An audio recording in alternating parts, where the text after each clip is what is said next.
ఇది ఒకప్పుడు పెద్ద మనుషులు కానీ ఒకప్పుడు సంస్కృతి ఇసురవుతు అంటారు సార్. ఈ ఇసురవుతుల్లో జొన్నలు కానీ పప్పు కానీ పెసర్లు కానీ నానా రకాలుగా వస్తువులు ఇసురుకునేవి.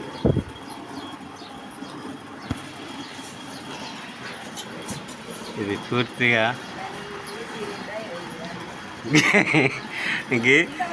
గ్రీన్ లైఫ్ అయినా మరి. ఇది ఒకప్పుడు గిరిజనులు కరెంటు లేనప్పుడు ఇసురుకునే వాళ్ళు నానా రకాలుగా వస్తువులను చేసుకొని మన గట్క కూడా రుద్దుకుంటారా. గట్క కానీ అట్ల కోసము రోకళ్ళు అది రోల్ రుబ్బు అంటారు. ఇది ఇసురవుతు సార్. ఈ ఇసురవుతులో కూడా జొన్నలు కానీ బొబ్బెర్లు కానీ పెసర్లు కానీ నానా రకరకాలుగా మినుములు కానీ ఇవన్నీ రకాలుగా రుబ్బుకొని ఒకప్పుడు ఇంట్లో అందరి ఇళ్ళల్లో ఉంటుండే కదా. ఇది అందరి ఇళ్ళల్లో ఉంటుండే. ఇది చిన్నది, దీనికంటే ఇంకా పెద్దది కూడా ఉంటుంది, ఇంకా దీనికంటే కూడా పెద్దది కూడా ఉంటుంది. నానా రకరకాలుగా వస్తువులను గట్టగా కానీ పిండి కానీ రొట్టెలు కూడా చేసుకునే వాళ్ళు ఇది పిండి తీసుకొని చాలా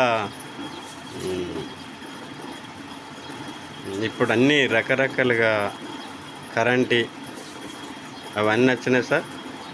ఇప్పుడు కరెంటు గిరిన్లకు కూడా ఇలాంటి రౌతుకు సపోర్ట్ రౌతులు వేసే కూడా గిరిన్లో పోస్తే అది కరెంటుతో నడుస్తుంది. ఇది చేతుల కుసుండి ఆరామ్సే. ఇది మంచి శుభ్రమైనటువంటి విధానం వెళ్తుంది సార్. పరిస్థితి చూడండి. ఇలాంటి ఇసురులు ఇది ఒకప్పుడు కూడా ఇది ఇసురు రుబ్బుకుంటా ఇది పెళ్ళిళ్ళలో కూడా పసుపు రుద్దితే పసుపు పైన పాట పాడేవాళ్ళు. సో పెళ్ళిళ్ళ పసుపు కూడా దీనిపైనే రుబ్బుకునేది. ఇది చాలా విధానంగా ఉండేది సార్. ఇది పూర్తిగా నేను దీని గురించి ఇంకా కూడా ఎక్స్ప్లెయిన్ చేస్తా తర్వాత. ఇంకా చాలా రోజులు తర్వాత కూడా నేను నానా రకాలుగా చూపిస్తా. నువ్వు గిటియుడు కొంత ముఖం నువ్వే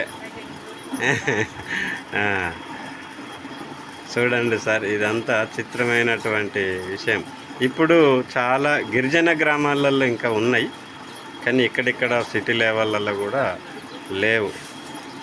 ఇంకా కూడా గిరిజనులు చాలా ఇప్పటికైనా కూడా గిరిజన గ్రామాలలో గారెలు వేస్తారు సార్. గారెలు వేస్తే వాళ్ళు ఇట్లాంటి ఇసురవుతి మీద ఇరుచుకొని మినపప్పు గారెలు చేస్తారు. వాళ్ళు గారెలు చేస్తే మనోళ్ళు ఏం చేస్తారని అంటే నూనెలో కాలుస్తారు సార్. వాళ్ళు నూనె లేకుండా కొంచెం లైట్గా బొట్టేసి పెంక మీద గారెలు కలుస్తారు సార్.